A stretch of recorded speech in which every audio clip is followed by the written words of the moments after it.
I'm doing fine. What about you? I'm dead, but I'll survive. What helps you survive things in general?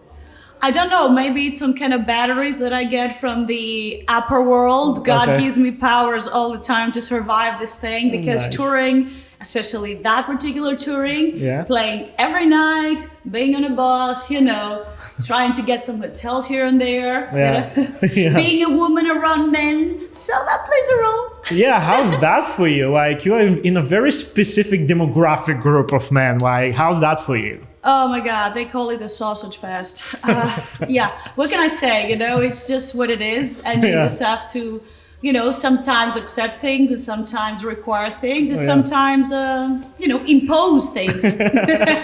Do you get, at some point, some no's to like be part of the group and try to be part of the boys? Of course. Half of my brain, I think it's male. That's why I'm doing this. Nice. I'm divided, kind of. So, well, of course, I'm trying to be a part of the boys, but, boys are boys, True. For better or worse, I guess. Well, they want to be together. Yeah. What's a common activity that you're doing that you enjoy? Like when you're on the road and stuff. When I'm on the road, common activity, I would say shopping when I can. Yeah. I'm a normal woman, like not just, but a bit of sightseeing when we can, when we have some time to grab, food-wise, to try new things. I don't have and of course the moment that we play is the most important. The most, amazing moment. It's our moment, so we're trying to live it. What's the worst part of touring for you? Worst? Worst and best. I'll be happy to hear that. I think the best part is when the club's full of crowd, the audience loves it, and they give you so much love and so much, energize you when you're a bit of, tired, you have to do your job, and they support you so good that you just enjoy it so much, and people help a lot on this.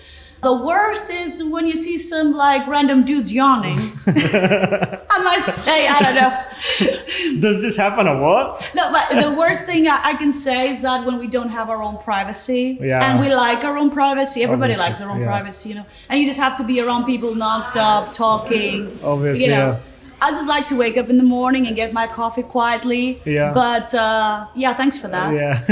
See, awesome. That's what I mean. You were having privacy. A great interview and then boom. And now it's just the vibe is off and there's a person that just walk across, but oh wow. That is I think the worst part, that we don't have our own space to breathe. What do you miss in home? What's the first thing you do when you get back to home?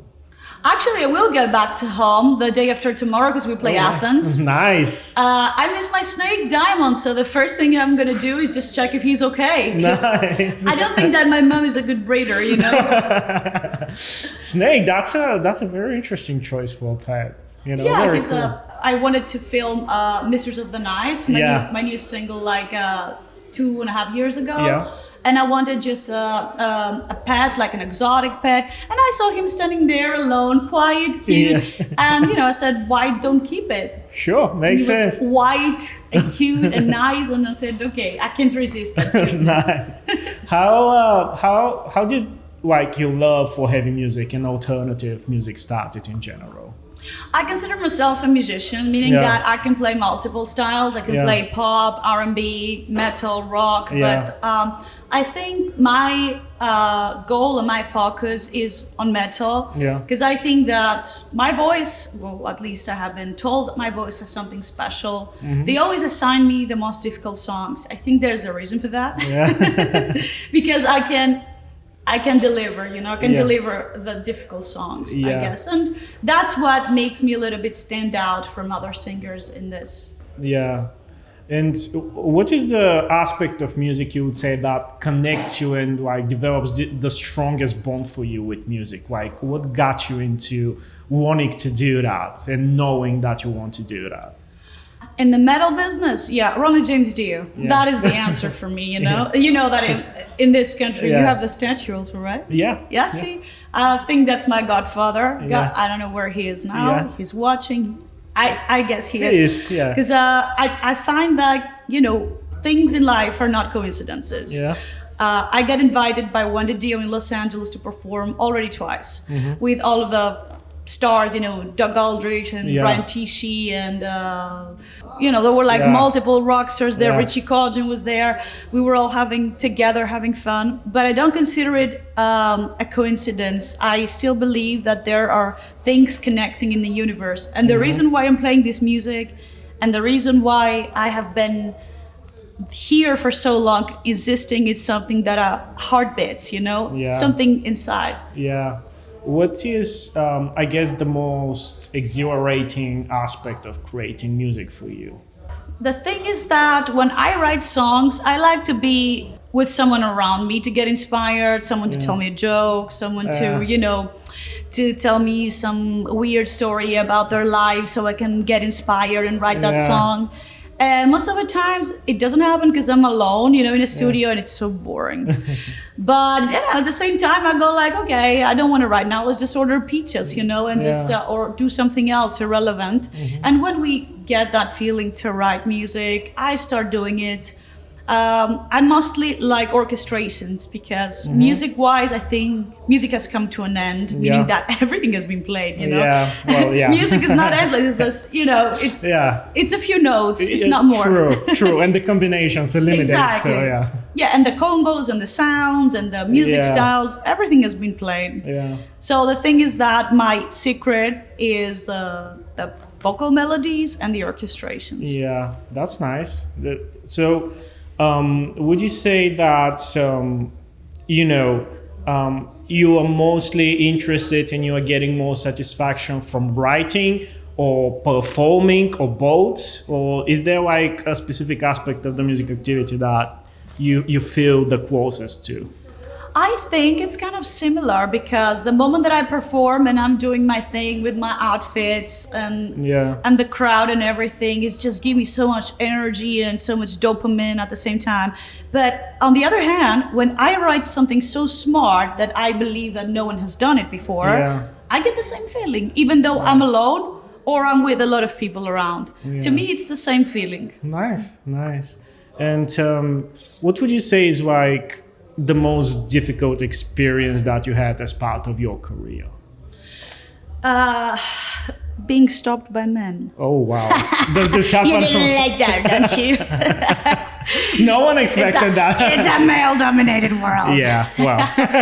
No, but it is true, like out of the jokes and everything, it is, Absolutely. I'm not easily accepted by the fans, because fans like it, women like it, kids like it. There are some men that, in the industry, people with prejudices and stuff like that, I guess. Like labels and stuff, promoters, this, that, refusing, being bitchy, I've never had anything against anyone. I was always doing my job, and that's what I keep on doing. And if they want just, to be jealous, is because they have their own issues, and it shows that they have their own issues. I'm not gonna dig deep into that, but people should know also. I think it makes great sense what you were saying, and it's completely logical. So, what is one thing that you would like to change in the music industry environment in general, if you could? I would like to give more opportunities to new artists when I can. When I have the power, I would do it. Yeah, that's what I would change, like equality. Everybody gets to have the same opportunities to be listened to, and the same amount of attention. And of course, when you have the power to give it to others, because we don't live forever, And I see other bands that they have had big careers and big money and everything, and they don't care about the new blood that's coming out. And what I would do is just personally, and I like to be an aspiring artist for kids and for new generation that really want to do it, and it's in their blood running. So, was there like a specific figure that influenced and inspired this motivation that you have towards being a good example? or a specific example? You mean like an artist or just a character? Whatever in general. Oh yeah, I would say Maleficent. It's pretty obvious. Nice. I perform with my horns, so that says it all. If people have watched the movie, they know the background that Maleficent wasn't the mean one in the end, Yeah. you know, and someone else fucked her, and that's what people see, you know, that she's the bitch, she's the bitch, but in reality she was the hurt one. True. You know? That her wings were cut. True. Yeah. That's a good story with a great conclusion, you know. Yeah. So obviously we mentioned, you know, your bandmates and all of that. Yeah. So how would you describe the communication within the band with 3 words? In 3 words? Mm-hmm. I would say that even though we have different characters and different personalities completely, we connect somehow. Like when we're out there, we're just one fist. And that's what matters, you know, in the end, that we are, I would say, one fist. That's a good one. Was it difficult for you like to connect on that level and to understand this synergy, or did it take time? I feel the energy by the moment that I speak to a person, if he in this regard is going to be the right fit for this particular brand, let's just say. And I felt the energy. This is why I gathered them from all around the world. Nice. Was it difficult for you to make that happen? Of course, I'm not going to say my age, but Yeah, yeah, sure. I have been trying for many, many years. That's for sure. And how did you know that you found the right people? I haven't. They're still passing tests, you know. They still have to prove things. This tour is a test. Well, it's good that you broke the news at least. Well, do you plan on testing them for what, more time, or are they close to? You do know that they're listening, right? That's why I'm doing it. Yeah. You know what? Of course, life is life, and you know, even though you trust people, you love people, things change, this, that, you cannot hold it against people. But I just hope that they stay and just, you know, be together forever. Yeah. I am the kind of a fairy tale person, you know. I am the together forever. Nice. That sounds very positive. So yeah. Is it? Do you in general have like a positive outlook on life? Are you like optimistic person, pessimistic person? Oh, I'm like, I don't know, 2 sides. Sometimes I'm like, yeah, let's just conquer the world. Yeah. And next thing you know, I'm like, Yeah. you know, it's just up and down, up and down. It's just, I think women have this type of bipolarity a little bit. Nice. But it's in our system, you know, nothing to be ashamed of. Sure. And when you're in this sort of slumps, how do you motivate yourself, and how do you, make things happen? I tell myself that, you're worth it. You've come so far. Now you can't stop. You're going to be the winner. There's no other way. You just have to be the winner. You played the game and now you have to win. And that's how I elevate myself. And that's how, through my music, I want to elevate others to believe in themselves and try their best and always aim higher, because there's always a bright side and there's always something else that you can't see and you haven't reached yet because you haven't manifested a lot yet. That was very inspirational. Thank you. I have been told by my interviewers that, oh my God, after this interview, I just want to go get it. Yeah, I know, right? Yeah, that's being able to do this sort of a pep talk. I can assume it's very productive when you are like in a team environment and stuff like that. Yeah. What's your best memory with the band? Since we gathered all in September, and now it's not a lot of time. Yeah. We're still, single, ready to mingle. Oh, okay. Okay, noted. Our best moment, my favorite moment, is before we go on stage. Yeah. Hans, my drummer, Yeah. he always has a nice song that we sing and we put hands on each other and we call it Diese Faust up. It's in Dutch. Yeah. Diese Nice. Faust up. This is how we climb. And he was like, and then we're ready to go. I think that's my favorite moment always. Is this a go-to song that you're always doing, or it's always different?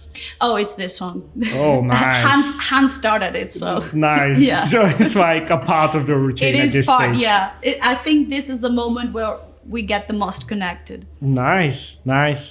So in your perfect dreams, like how do you envision the band's success in, let's say, 20 years? Aren't we going to be a lot old by then? Well, Are we going to be like grandpas with it depends on the speed that the technology is progressing, obviously, but you Yeah, know, of course. yeah. I don't know. I've always imagined the big productions. That's what I'm in for. I like because I have experienced TV. I've been on TV multiple times, and I say I would love to do this with my own band and my own songs. The big stage, the big lights, the amazing sound, the arenas. You know. I dream of, like, Rammstein have their pyros. Yeah. I have my sparkles. I want, like, everything to be sparkly. Wow, nice. You have the vision, it seems. That's I have great. envisioned, like, the biggest fireworks and the biggest, like, every musician has that, But, I could probably add some dancers. There's always room for creativity when dancers, you have the funds. Absolutely. So you mentioned you being on TV and stuff like that. How would you compare, being a performer and being an artist when it comes in the context of TV and when it comes in the context of being a performer and playing live every night? I think to me it's the same because I'm doing two things at a time. It's a performance and of course my moves and my poses and stuff, but it's also my music, and that's the most important thing, that I should concentrate and focus on the music and the vocals and how I run my vocals, the way that I put it out. Yeah. So to me, if it's a small stage or if it's a big stage or if it's on TV, I'm always the same person. It's always the same approach. Yeah. Was it difficult for you to maybe formulate your mentality in this way so you can always be very, as efficient as you can in terms of performances? So did it take time for you to adjust yourself to different circumstances? I think it comes out naturally. Yeah. I've never had vocal lessons, so. Nice. I think it's just runs in me and I just go out there and do it. How did you find out that you can sing or you want to sing? I was like maybe 8 or 9 that I got this tape recorder with a little microphone and I started recording my own voice. Nice. And I was like, why do I like my voice? There's something odd in here, And then I started listening to Celine Dion, and then I could literally see that I can reach those notes. Nice. And then my father was listening to Deep Purple and stuff, and he was singing Child in Time, and I was like, oh, what is this? Oh, wow, I can do that, Wow. And I found out that I had some skills, and then I started working on it. Wow, that's a very foundational talent that you can do that, I guess. It is, yeah. Nice. Speaking about Celine Dion, I'm interested, what movie would you like to write soundtrack for? Oh my God, that's the best question ever. Thanks for that. Yes, thank you. Yeah. I love horror movies to start with, Really? and I want to do voiceovers like monsters and ghosts and stuff. That's one of my theatrical dreams. Nice. The other one that I'm already doing it, I write music with Ron Wasserman. Yeah. That wrote all the Power Rangers and SpongeBob and Veer Trooper Nice. and Nickelodeon. He works for Nickelodeon. So he wrote 2 songs for my next album. Wow. Don't say them. I spoil it. See, I get excited, We have the exclusive lead now. You have the exclusivity now. Yeah. Yes. Speaking about horror, give me your top 5 horror movies. It's not about the movie, it's about the sounds. My That's specialty true. is the sound, you know? It's not that, okay, I like the movie 7 because it's freaking brilliant. Yeah. But on the other hand, there's no musicality behind this. Yeah. I like The music aspect. exactly. Yeah. And about Ron, of course, I love the Power Rangers. I'm like a huge Power Rangers fan, yes. you know? Huge Power Rangers. Do you have a favorite generation? Mighty Morphin, of course. Nice. Mighty Morphin Power Rangers, guys. The classics. Yeah. The classics. That's nice. Do you have any like favorite other genres of movies that you like to watch to just unwind and stuff like that? I like kind of everything. I like adventure a lot, adventure movies. I like, of course, dramatic, Nice. and the Spanish cinema, which is more of like the triangle of amor, sexo y muerte. Pedro Almodovar. Nice. That's that was a good timing. Yeah. I studied Spanish literature at the university, so I know about, I speak Spanish also. And I was very much interested in Spanish and American Latin cinema. And I love that type of, the way that they put it, the way that they construct. Spanish cinema is my favorite. Yeah. Absolutely beautiful. That's one of my favorite cinemas as well. So to finish it off, what's a question you've never been asked but you've always wanted to answer? No one has ever asked me about my personal life. No one has ever asked me about my preferences, sexuality, which is kind of a taboo. No one asks like, oh, do you like this? Do you like that? It's like, no one asks me personal questions like, do you have brothers, sisters, family, this, that? Okay, no one asks that. Tell us about your family then. It's the last interesting part, but no one has ever asked me. Okay. No, I have a sister. Nice. Mom, dad, grandpa. So far. What do you do? And a snake. Diamond, was it? Diamond, yes. And a dog, Maron. Do you watch family movies on vacations together? No. Well. We're kind of separated. Well, my sister is a notary and I am a singer, so it's like the total opposite. This seems as a good She runs her office and I run my stage. I can see you just being very polar opposites next to each other. Yes, exactly. Awesome. Thank you so much. Thank you so much. Yeah. Thank you. Bye.